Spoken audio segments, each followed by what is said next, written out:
could make it. There was some question you were going to be able to make it, but you know, I'm glad everything's well that you were able to. I'm really happy to welcome you to the program. Me too. Same here. Yeah, it'd be good. We got a lot to talk about. Yeah. And bear with my fun. ignorance, gentlemen. No Yeah, problem. why not? Might as well have some fun if you can. Yeah. And it's a huge subject we can talk about, and I'm really glad you did. It's good to see you, Samuel. Thank you. Welcome, welcome very much to Conversations, where we have two gentlemen here that are going to be talking about China and about world business, but particularly from a Chinese perspective. And if I will, I got a brief bio. Maybe I could read from left to right. And on my far left is Dr. John Lee, and he's a Ph.D. and he's a business professor at Suffolk University in Boston. He has taught at Washington University and Lehigh University. Born in China, he's interested in contemporary issues about China, especially its transition to a free market economy. His articles appeared in the St. Louis Post-Dispatch, Providence Journal, Asian Wall Street Journal, and the International Herald Tribune. And John Lee, welcome very, very much to Conversation. Pleasure. Great pleasure. And my immediate left is Dr. Samuel Cho. And he's a Ph.D. and he's a Ph.D. and he's the Vice President of Universal Communications Network, which involves, if I understand, you'll be able to set me straight, New Tang Television Network that I guess is aired here on Manhattan Network, if I'm not mistaken. But he's a computer scientist. He's in technology.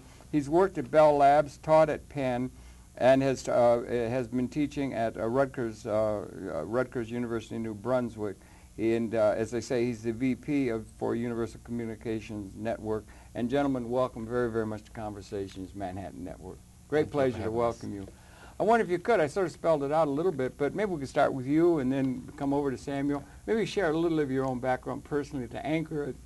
And then we'll have a conversation about developments in China, which you both understand, and also some of the television work you're doing and other communications work. But could you share a little of your background, John, if you would, please? Yeah, I came to the States about 11 years ago and have experienced a couple of stages while I stayed here in the United States.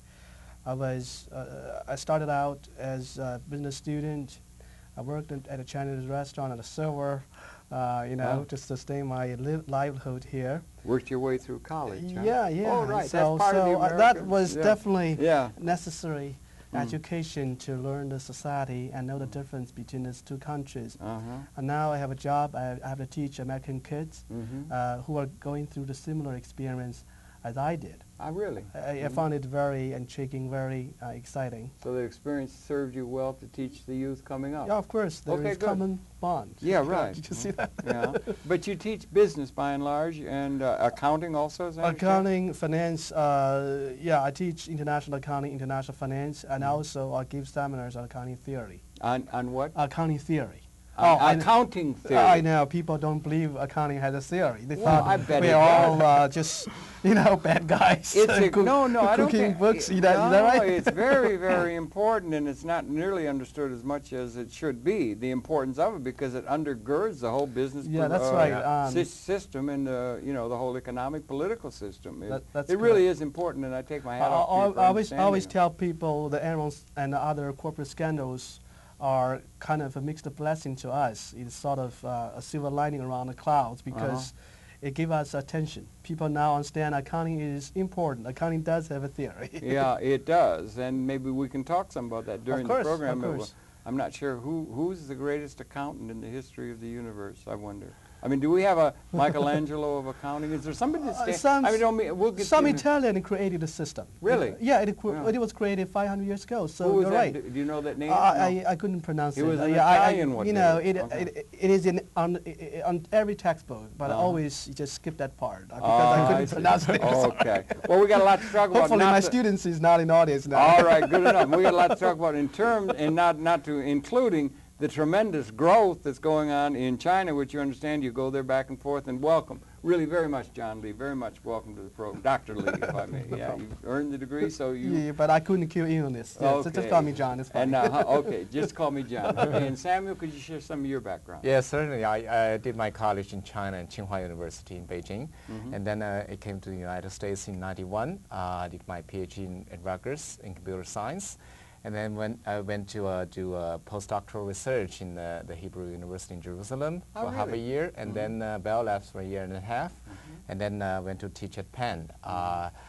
currently I'm in Philadelphia? yes, Yeah, University of Pennsylvania. University Yeah, of yeah, Pennsylvania, University of Pennsylvania. Ivy League.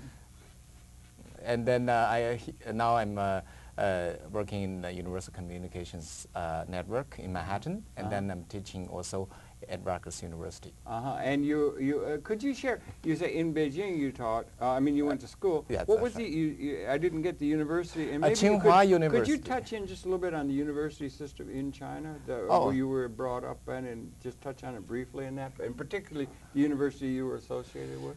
Yeah, because well, we're it's ignorant by now. yeah, the school system in China, at my time at Yeah. least, it's all state-run colleges and universities there. Right. And so, well, high school students take a national exam, then you get a grade, and then university will, of course, you do applications, and then the university will evaluate your grades accordingly, and then if they think you qualify, they will take you. So then you do, well, most of the universities, it takes like 4 years to finish. Tsinghua, for us, Tsinghua, was it your university? That's right, Does Tsinghua it University. Does it have a literal translation or no? Is it? Well, it's hard to translate, but not it's like a Harvard or MIT, Yale. Like MIT in It's China. a technologically oriented Mainly university? at that time, yes. Now That's it's what more broad. More Yeah, liberal yeah, arts. Yeah, now I it's, wonder if I could ask you one other thing. European tradition of university, it used to be that there would only be 2 or 3% of the population would go to university. It was very elitist, traditionally, Yeah. you know, from Bologna to Oxford and that. But now it's broadened out much more. What's the case in China? Is education open to the broad masses, or is it a narrow track of selection in terms of only a few relative to the population that go on into university? it is because China It has... is narrow? It is narrow in a sense because there's a large population. Yes. A lot of kids. Yeah. And then, but the number of universities is not... they don't have as many universities in China as in the United States. Right. So then it's at least somewhat prestigious for students to go to college. So that's the situation. Yeah. So there would have been a weeding out. They have a thing And in I heard England there was called this- the 11 plus test. Yeah. Your whole life is set for you when you're 11 years old. You have to pass a test. and Even today, weed it still it's out. a prestige to go to college. I remember, I think New York Times did a report, countryside students cannot pay the tuition, $80, and they kill himself. He killed himself for that. Where was that? Where? That In was Sichuan province, yeah, the Sichuan backwater province. area of that You mean impoverished. in China? In China. Yeah. He couldn't pay. It's a lead article of New York Times about 1 or 2 months ago. Couldn't make the $80 tuition. couldn't make it so to he was $80. Dishonored. He was or frustrated. Frustrated and Yeah, he didn't see committed. any hope for his future because he was in a privileged, Weeded out. underprivileged class. He was a Underprivileged. peasant. Yeah. Yeah. So he didn't see any hope, and the college was his only hope. It was dashed, so he decided to end his life. It's sad. In a very, story. very sad way. Yes, story. very Yeah, sad yeah, story. Sad story. I So understand, the country is still very much, economics in terms of education still needs a lot of help. And I always call Chinese, China a very, in a very weird position. I'm sorry. In a very strange, unique A position. rare position. Yeah, weird position. It competes with the United States for the bragging right to be the engine of the world development. At the same time, Quite right. it also have to compete African countries to lift, in terms of number of people, it lifted out of poverty. So how would China reconcile between these two roles?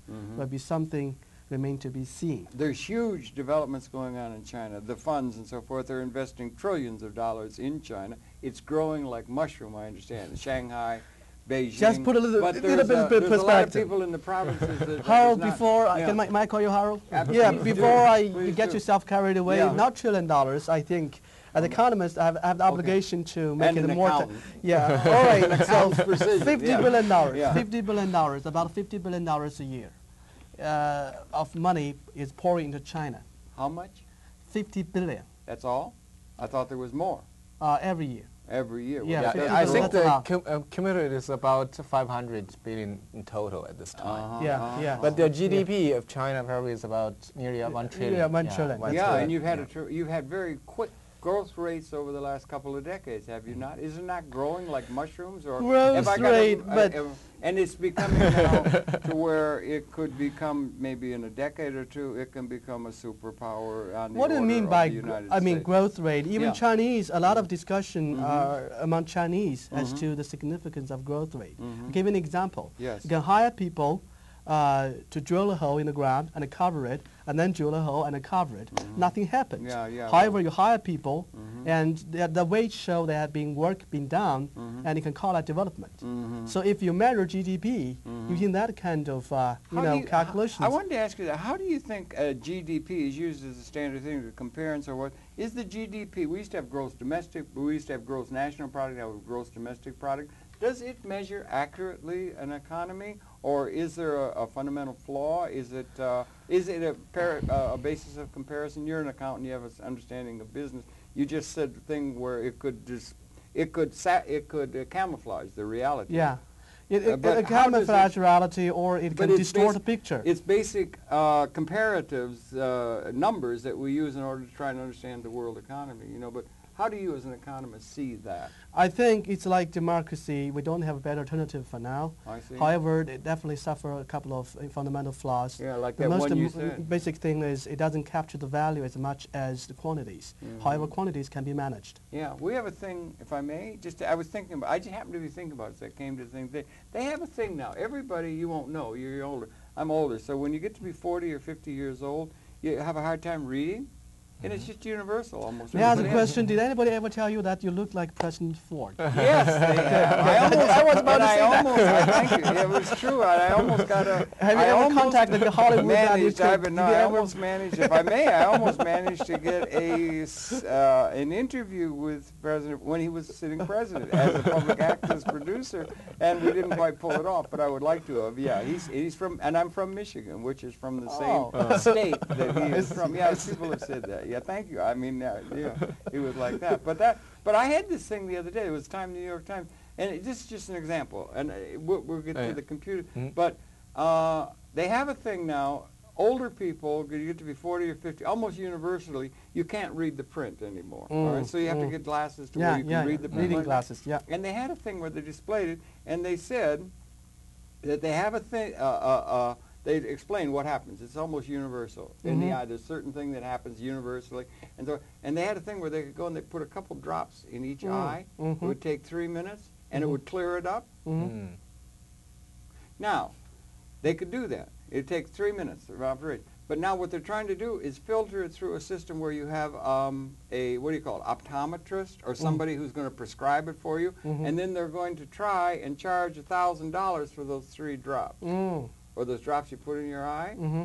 And if you do charge $1,000 to everybody, then it adds to the gross domestic product. Yeah. If you did it to everybody, the nation would be improved, but it wouldn't add a penny to the gross national domestic coffer. product. Yeah, that's correct. You understand? Yeah, that's. Or here, we're doing a program, and this is all done. We have a sign on the wall that says, no money need be exchanged here ever. So we're subversive because we're doing a program that does not involve money. It doesn't add to the GDP, right. Is that a problem in terms of trying to get at what the reality is that is clouded by dependence upon these systems of GDP measurement, or trying to get a quantitative measurement on things and economic development? Of course, it doesn't relate to China. That's right. Okay. Yeah, it does relate to China. It does. As the limitation of GDP has been well recognized. Okay, and other parts of the world too, I would think. I think. Yeah, I think I'm also interested in China's economy, as a lot of people paying attention to this issue.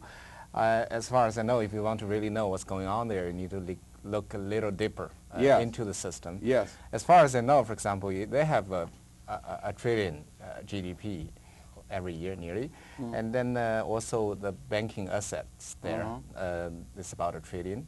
But then the bad loan of the banks. Bad loans? Bad loans, because they want to support those state-run companies, so they gave the loans to those companies, but then they cannot get the money back because those companies are not functional. And there might then that bad loans is about half, 500 billion. Really? Yeah, it's So much. basically the banks are bankrupt.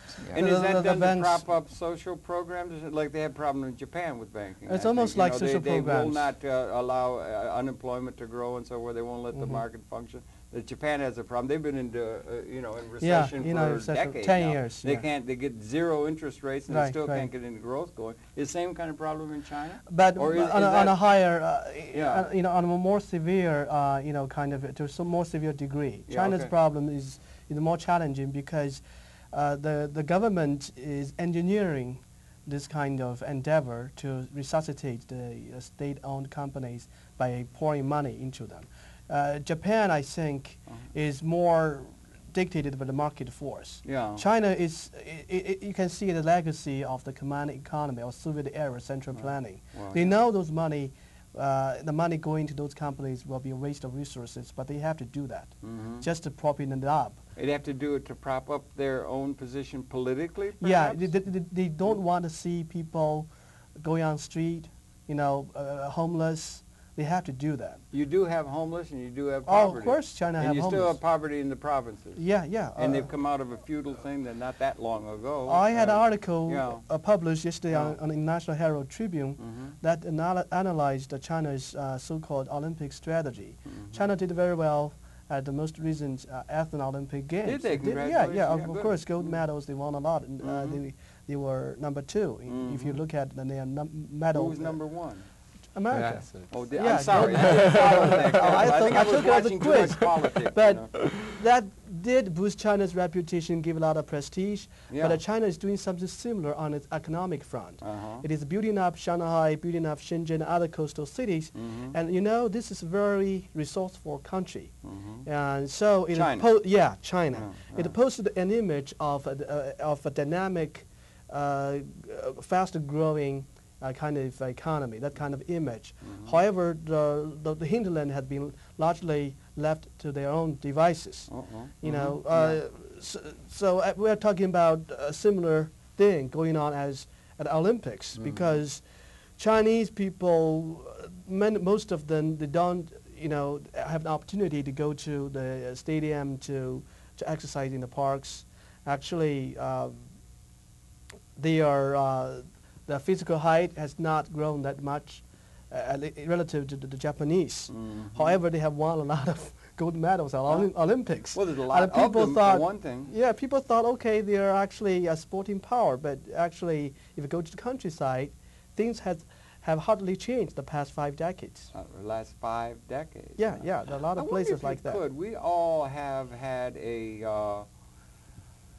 China was, I can remember when Mr. Nixon as president went to China in 1970, and it was amazing to see pictures of China. It was like we were looking to a place that had just been closed off to us. We hadn't known. It was just China. And we had Mr. Kennan, our geopolitical thing. They had a thing called containment. And they said that they have this internal, they have this power, China went communist in 1948. The Soviet Union had gone communist. They had control of the heartland. And there was this communist threat. So we had a bilateral world of the communist nations against the capitalist nations. And that's when we fought in Vietnam and that sort of thing and that sort of thing. We had all of that. But communism was, it set me straight, ignorant, but I mean you had Mao Zedong and you had a Marxist, a revolution done in the name of communism, which brought a Western-oriented dialectical materialism, Hegel or whatever was involved, to a country that had a huge transformative capability, that had a 5,000-year tradition of Confucianism and Buddhism and all kinds of traditions and everything, but it was a tremendous shaking up of the economy and so forth. I mean, of the whole psychology of the country. I suppose you young men were probably trained, educated in the dialectical materialism and Marxism, and that was like the religion of China. That's right. And now what is it becoming now? What's happening to China? Is there any remnants of all of socialist thinking, of Marxist thinking in terms of a dialectic, or have they simply abandoned that and you're now going to become a capitalist country and that sort of thing? Could you set me straight on that? Yeah. And how difficult is it to try and move into some sort of a new way of thinking that is post-Marxian, if that's the case? Of course, it is a transition period for China. Yes. And the thing is, nobody believes in communist doctrines, even those people in the leadership. I mean, nobody did? Nobody does now. Nobody does now. They did? They did. Little Red Book? The Little Red Books and other, fervent kind of religious fervor with those thinking. It was secular, and it was Western, but it had something like a religious quality to it among Marxists. Yeah, that's right. And the whole world was competing over this idea. The media usually call the current spiritual void as typical of a Chinese mindset. That is, people is worshiping money. That's the most immediate thing they know that can bring them any power, value, or utility. Long-term thinking or traditional values or communist utopian would be too distant or foreign, even irrelevant. Yeah, so this communism, as I said, is a very suppressive regime operating in China at this time. But as you said, communism is an import, foreign import to China. It's coming from the West? There has, that is correct. Yeah, there had been, and it still has been, a constant conflict between the communism and the Chinese traditions over the past 80 years. We see this with the especially persecution of Falun Gong and especially after Cultural Revolution. Cultural Revolution. After the PRC got established, this conflict has become People's Republic of China. Okay, the communist right, China got established. And so there is this conflict became more prominent in the society. There has been waves of political movements initiated by communist leadership to wipe out the Chinese traditions. There are, like for old tradition movements, and then the Cultural Revolution. They criticized Confucianism for being Confucius for being anti-revolutionary during the Cultural Revolution. And now, after the Cultural Revolution, there is a revival of the Chinese tradition because of this. People feel this void in the tradition and spirituality. And a lot of Qigong practices, old form of exercises or spiritual beliefs became popular in the society. Falun Gong, of course, was one of the representatives of those revival of the Chinese tradition. But then, when this movement or practice grew too big in China, it was made public, I believe, in 1992, and by late 90, and then the number of people practicing this in 6.5 years had reached 70 to 100 million. That's a lot of people. That's already outnumbered the Communist Party membership. That has some market dimension in terms of a marketing mentality. That's a well, basically, I think they spread by word of mouth. There is no. But really, you know what I'm saying? If you get 100 million, that's a winner. That's about 1/15 of the population normal thinking, in China. In any case, so this and the communist leadership cannot tolerate that. Of course, they cannot tolerate any large group that is not controlled by them. But I think there is one thing. Tibetans, Sam, I think there is one thing, one element that has been neglected. That is the decision-making process in a Chinese political system. Right. For outsiders, we tend to rationalize everything, like those criminologists did in the past. Every move took by people within the leadership circle would be taken as something indicative of a large thing, and be rationalized by journalists and scholars. But I can tell you, as a Chinese who come out of that system, we found a lot of things actually were not done rationally. Even the executors or the decision makers sometimes were just at the mercy of their own impulses. Even though it was done even though they're done at a very higher national level, however, they are just very irrational, very kind of, impulsive sort of, drive. Abuse of power? Maybe? Yeah, abuse of power. And another thing is they never own up to their mistakes. It takes the next generation to do that because it's probably part of Chinese mentality. But it may be universal. I mean, in the human condition. No, you have president impeached here. Incumbent president.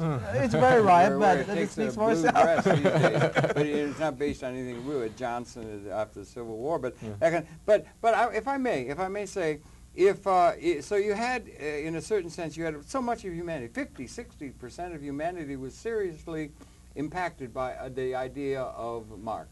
I mean, you had the Soviet Union, no small matter. You had Lenin, you had Stalin, you had this. Then you had the Mao Zedong, you had China. So that's a huge amount of that was there.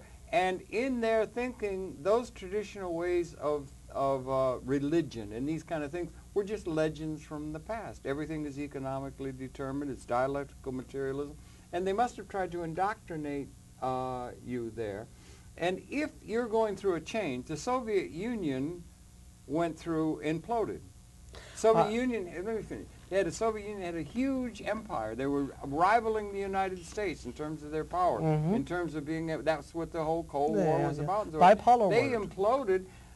Ukraine breaks away. Everything breaks away. They got a gross domestic product now that is something like Netherlands. They have fallen apart. It's an oligarch that controls everything. They've fallen apart. The system has not worked. They gave in on the communism. Mr. Stiglitz or they did shock therapy or something, trying to turn them into capital. I would think the Chinese authorities would look very, very warily at what happened to the Soviet Union, and that they want to maintain their political control, that not happen to them, because the Soviet Union is in a mess.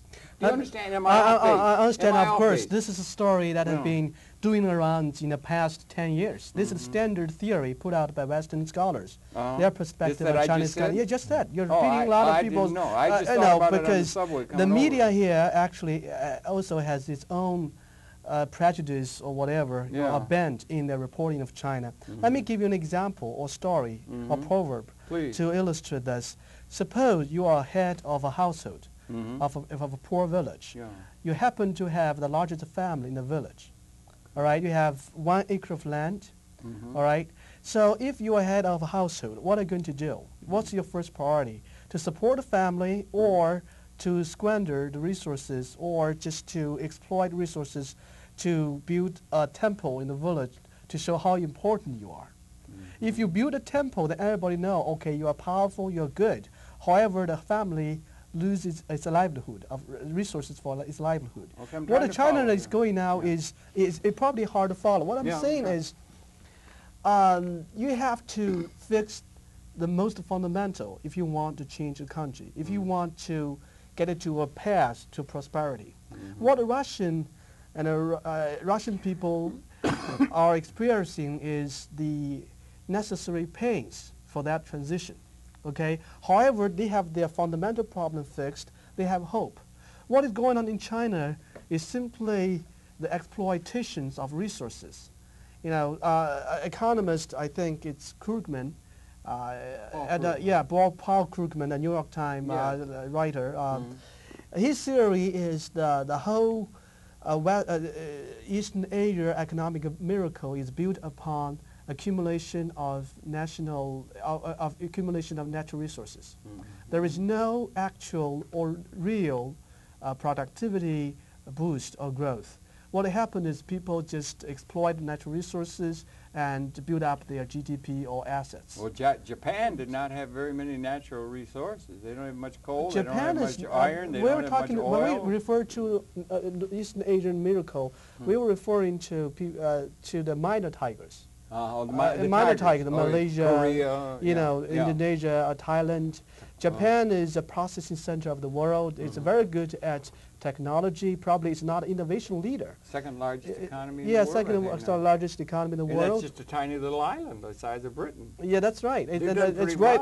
You're short of natural resources, as you pointed out. No natural resources. So my point is, but they've got something right. If you have a Chinese leadership who's obsessed with GDP, who's obsessed with economic, development, it's at least a mixed blessing. You don't know what it entails. It could just mean a poor family's losing its most basic resources, like losing its land, because resources is limited.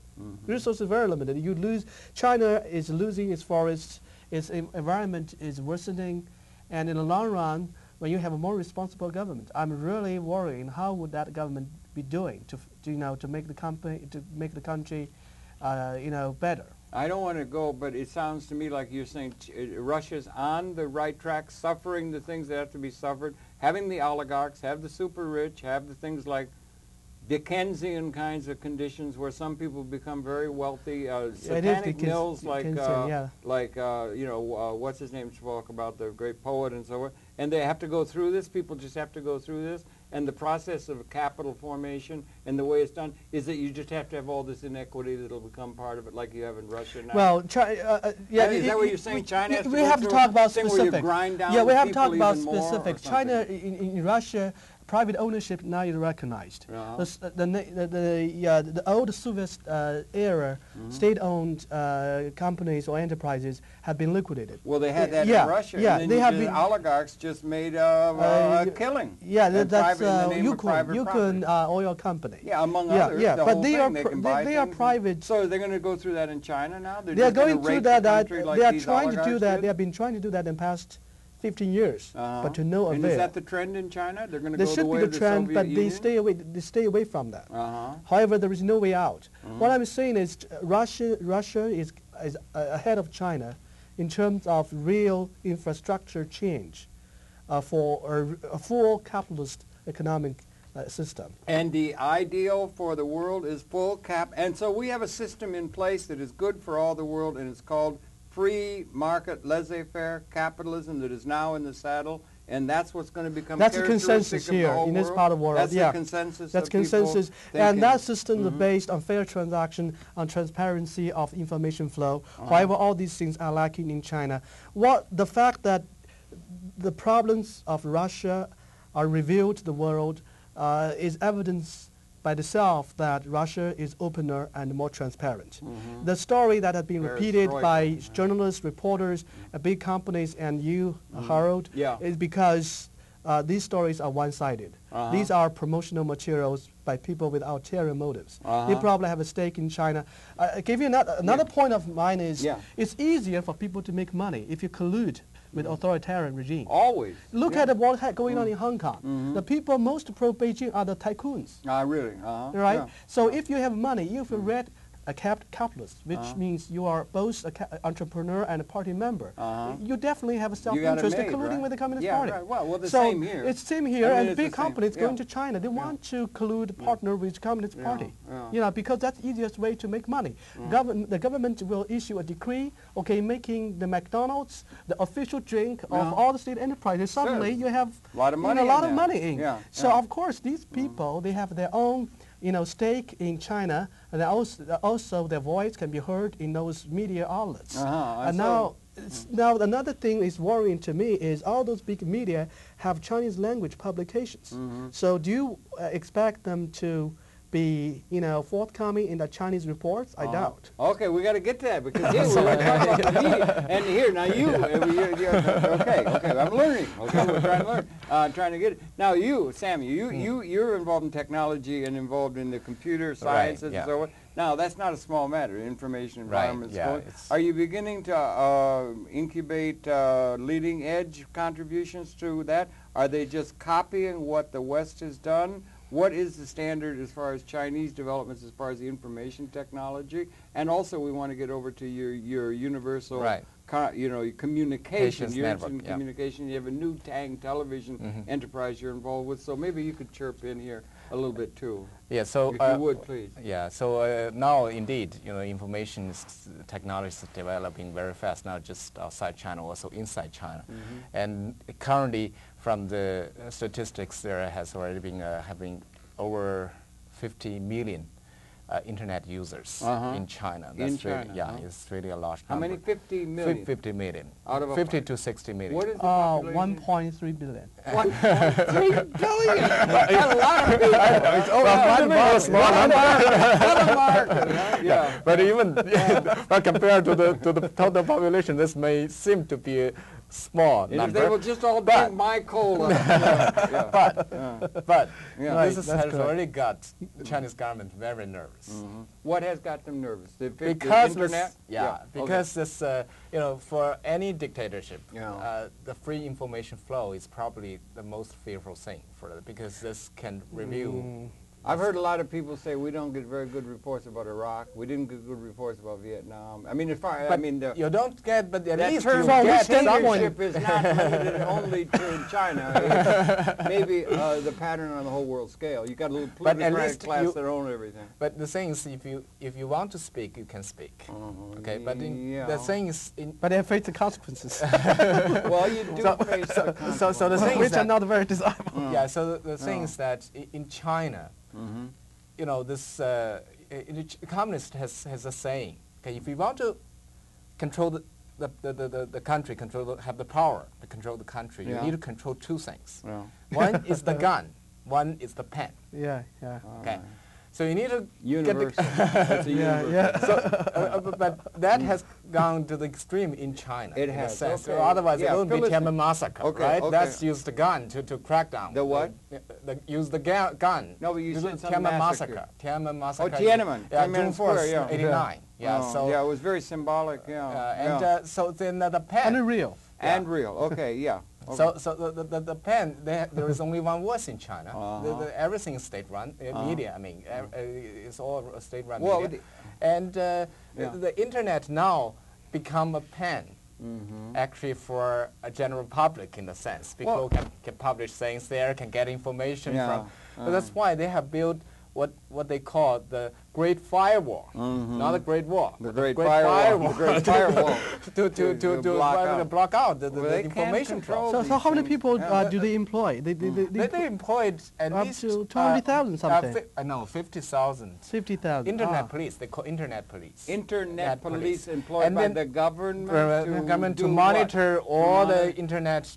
Well, we have a thing carnivore. Traffic. We have a carnivore, And, and everything on the internet is so the being things that recorded they- by the they American put in, government, and they could shut it off anytime they wanted. Yeah, they to. put in And they may. We got a Patriot Act. and $800 things. million to start a project called Golden Shield. Yeah, I project. heard of it. Golden what? Golden Golden Shield. Shield. Yeah, Shield. With the help of Cisco, Yahoo, Nortel. That's right. You're all linked together. That's right. And I'm saying it's not only. What I'm trying to say is there are people here in the country that think that the internet is a great intrusion in terms of a system that is in place that is not serving well the masses of the people, or is it? I've seen Mr. Stiglitz, if I may, to bring in, and others too, who says that the system is in place, International Monetary Fund, all the Bretton Woods things, the things that's in place that calls itself legitimate, is serving about 20% of the population. The plutocrats, or their running dogs that run with the plutocrats, who own and have all the power in all of the countries of the world, is like a bunch of mafia dons fighting one another, and it's only serving the few. And we have, as Mr. Keynes reminded us, we have technological displacement of human labor in the productive process coming, and the assets all over the world are owned either by a political organization that controls the area or a private sector organization of a few plutocrats who own all the things, so that we have a plutocratic system that runs the whole world everywhere. It's got various implications. It's like mafia dons fighting one another. You don't see that as a model? It's not just China. I mean, we can talk to China, but we got the talking same a lot kind of of thing here, a little more subtle, maybe. Yeah, you're talking about universal values, Yeah. universal ill practices, universal corruptions. But let me tell you this. Let me clarify on There's one thing. some worse If than there others, is a problem here, it's magnified 100 times in China. Really? It becomes a crisis. Really, it's really That's bad. what's going on really. Now, right? you've been to you say you go, I asked you, Yeah. So the you go thing to is China. that- Are you under threat by state authorities because you are talking about how there are problems in China? Are you likely to be arrested if you go there? You said to me you go often to China, you go back and forth. There People were going in and out. What- cases like what you no. have described. We had McCarthy There were and things Chinese here. American scholars going back to That's China. right, I saw that. You know, Yeah. who were Particularly arrested. on Yeah. human rights issues, right? Yeah, Demonstrate. certainly, and also, and also, No, you that's prepare the your money direct- to if pick- you go why to, don't if we you go have- to Beijing, are you fearful that somebody will seize you at the airport and say you are? I'm asking you directly. I mean, do you have that problem if you go to visit China? I have on a friend, on a actually. scholarly mission or something? yeah, I have a friend. Sam has a friend. Yeah, Yeah. I have a friend who practiced Falun Gong. She Yes. works for Johnson & Johnson, and then she was on a business trip because her name was on a website of Falun Gong practice, Right. local practice website. And then the custom, she was stopped. Well, she's American. Because she's she was American on that citizen, watch and she list. was on the watch list. Yeah, and then so How you did you see get a there are- watch list? That's very sophisticated. Just keep doing what you're doing, Yeah. and you may find out. Yeah, you see, they have so many internet police What do they do? The thing is that here, in a Western country, if you speak different opinion, you may not be heard by many people, but at least there won't be people arresting you. Well, but in China, just wait if around. If you just look at a website, let's say, CNN website, or Washington Post, or New York Times, of course, if you watch a Falun Gong website, then you are in the danger of being arrested. In China. In China, because I think they are removed from the public view. The general public doesn't have access. You mean in China? Yeah, the general public doesn't have access to New York Times. Well, you're a computer scientist. Isn't it possible for the powers that be, wherever it is, if there's something, they can do it by stealth or by PR or by pressure or something? We get a very warped view by the networks of what's going on in Iraq. I mean, things don't come. We just got this intelligence report that's a little more that shows the reality more. We had the same problem when we fought in Vietnam. We didn't get the picture and we didn't know what was going on. The people are led around like sheep everywhere like that. But isn't it possible within the cybernetic world that they can turn things on and off as well as they want? You guys, you engineers. Oh, they have all kinds of techniques. You just click it and it's gone. You can just turn it off. Isn't it true? Well, or is it? You're a scientist of computers. You understand code. So there is a battle between on this internet. So there is a great firewall, but there are also ways to break through this great firewall. Called hacking? Well, no. No, it's not called hacking. It's called proxy. Proxy, different techniques. All right, to get around this. And you study some of that, right? Well, I have friends who are expert on this, but I'm not. But anyway, I know there are.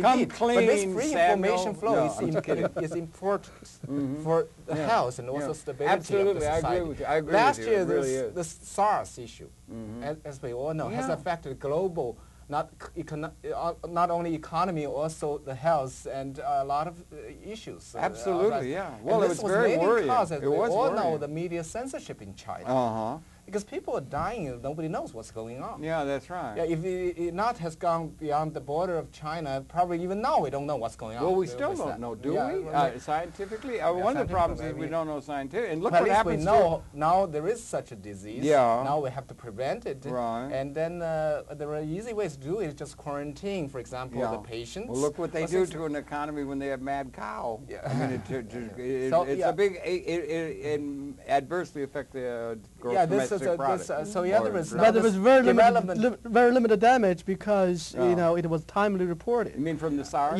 No, from the mad cow disease. But it looks terrible when they quarantine a whole country. So the thing is that this development, technology, and globalization really has made this world very small.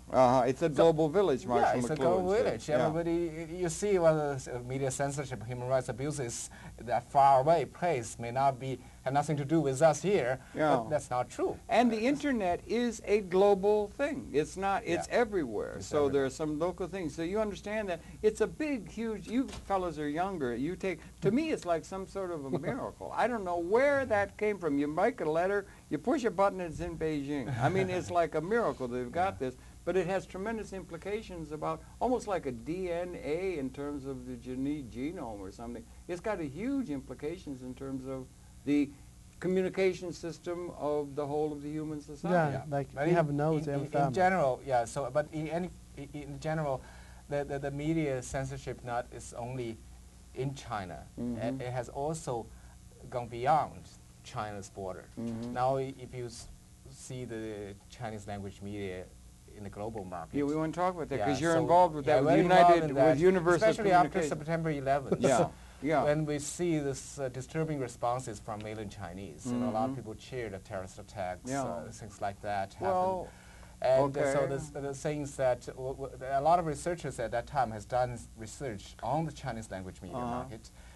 Found that in China there was one voice, but even outside China, for example, in the United States, I saw an article from Jamestown Foundation that they talk about the media influence or control from mainland on the Chinese language media in the U.S. Like all the four major newspapers, for example, are either totally controlled or heavily influenced by the Chinese government. I can testify for that. My parents who are here for visit watch the Chinese language TV program, every day at noontime, prime time. Newtang? And then not not Newtown, Newtown. the local cable carrier doesn't carry Newtown programs. We wanna Unfortunately, get to that. and Don't let us not the get condo association wouldn't allow me to install the antenna to do that.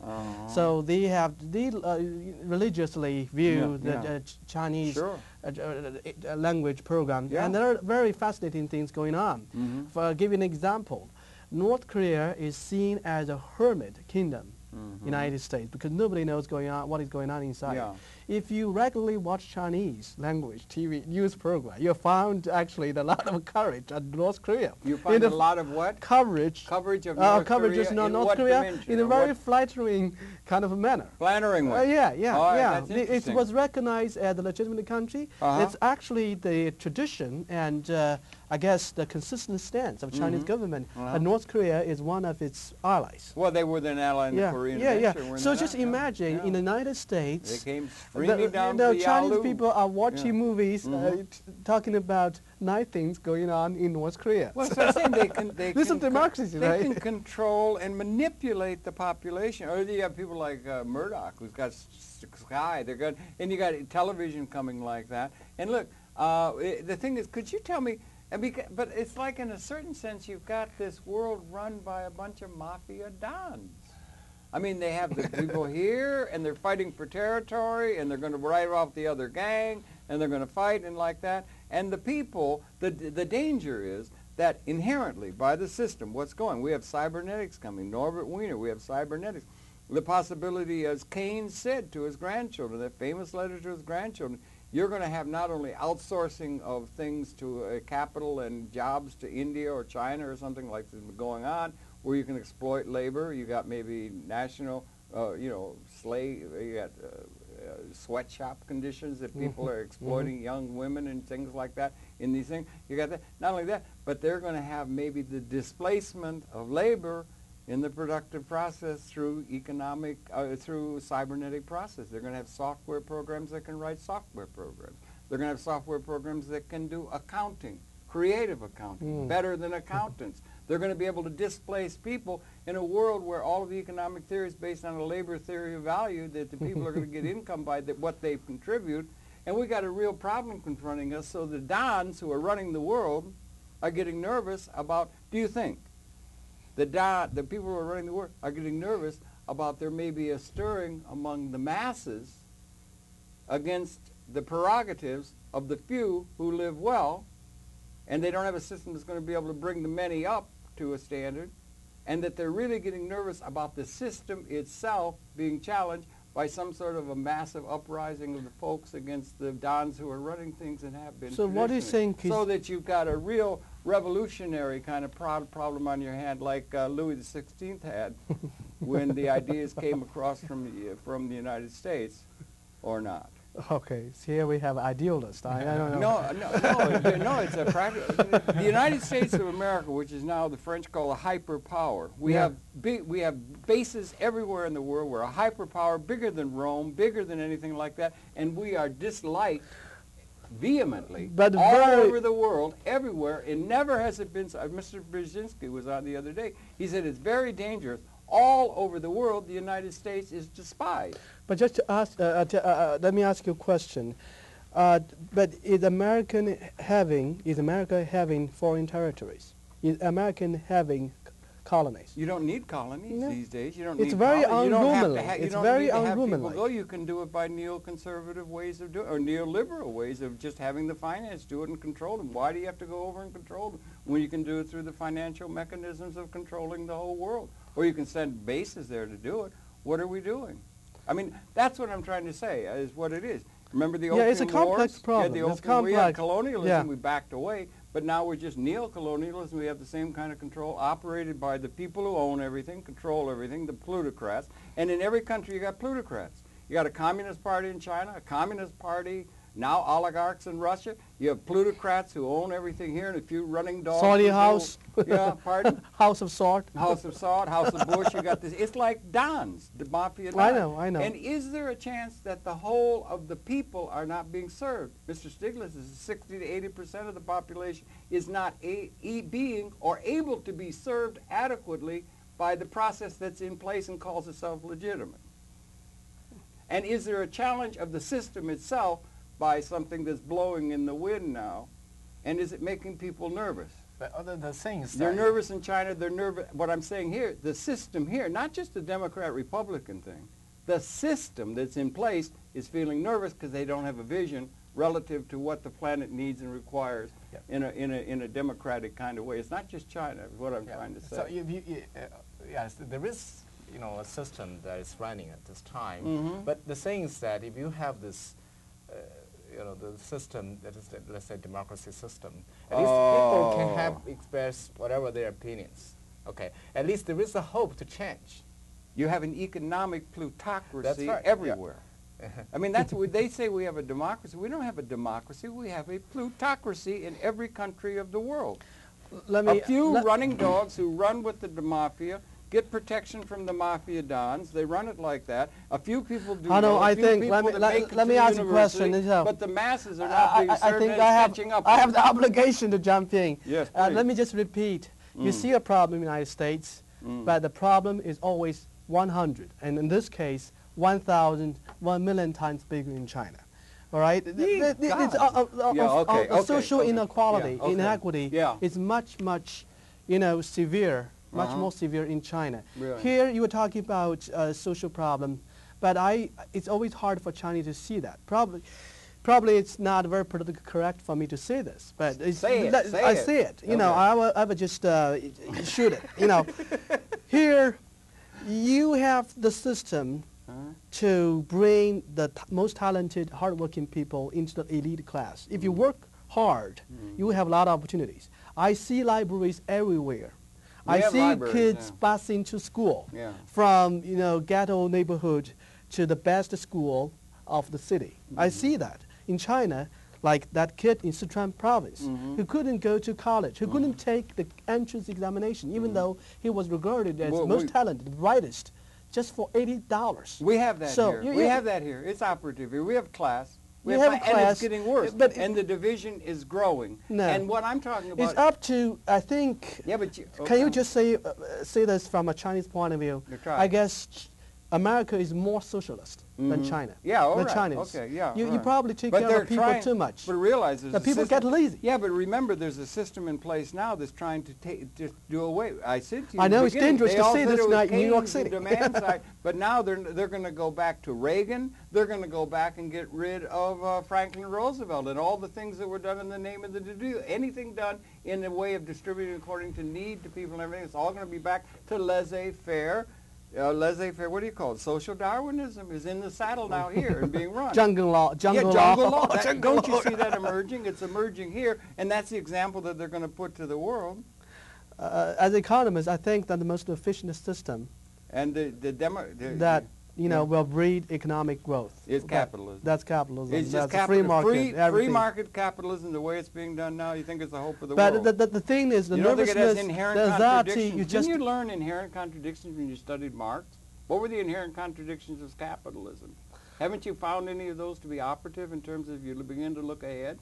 Because if they're going to do away with jobs, and the cybernetic guys are going to do away with that, we're going to be in a pretty fix when you're distributing all the income to people according Harold, to there jobs. is one aspect or one dimension we have neglected. That is the country's psyche. The country's...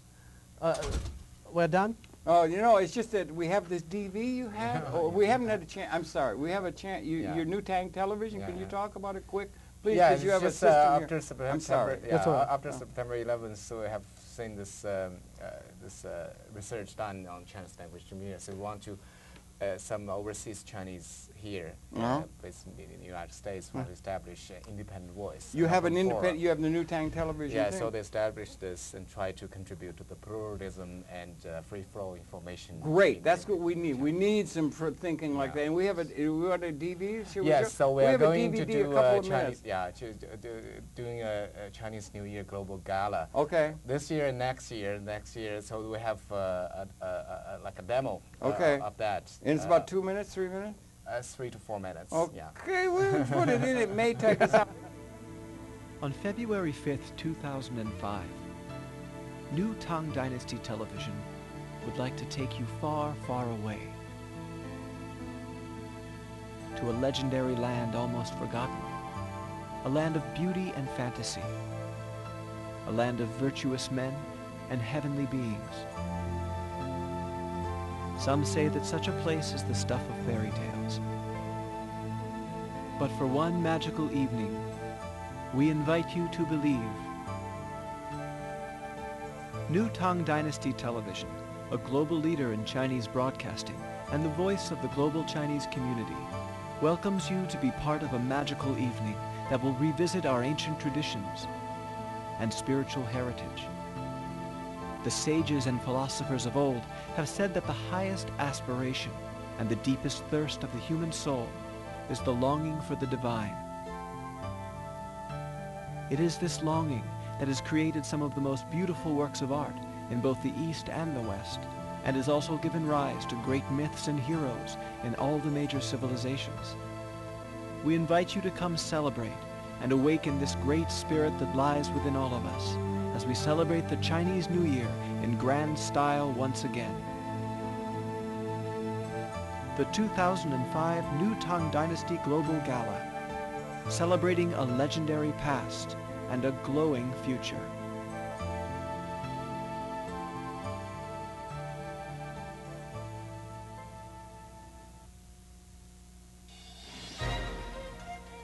新唐人，全球华语卫星电视，24小时以国语、粤语播出。新唐人新闻，快捷公正，求实报道。50多个记者站，遍布世界。亲爱的观众朋友们，您现在收看的是新唐人正点新闻，这里是姜光宇。观众朋友您好，欢迎收看新唐人新闻节目，我是杨帆。我們還為您提供了最優質的粵語新聞。歡迎收睇新唐人語新聞，我係康妮。咁中南海就話仲需要佢嘅經驗同埋佢嚟指導咁樣。多謝收睇今次嘅新唐人語新聞，下次節目時間再見。Okay, well that's really interesting, and we've just got a little bit of time left. That's beautiful, and that's part of the maybe really quick. Got about 1 minute left. The New Tang Television, New Tang Dynasty Television.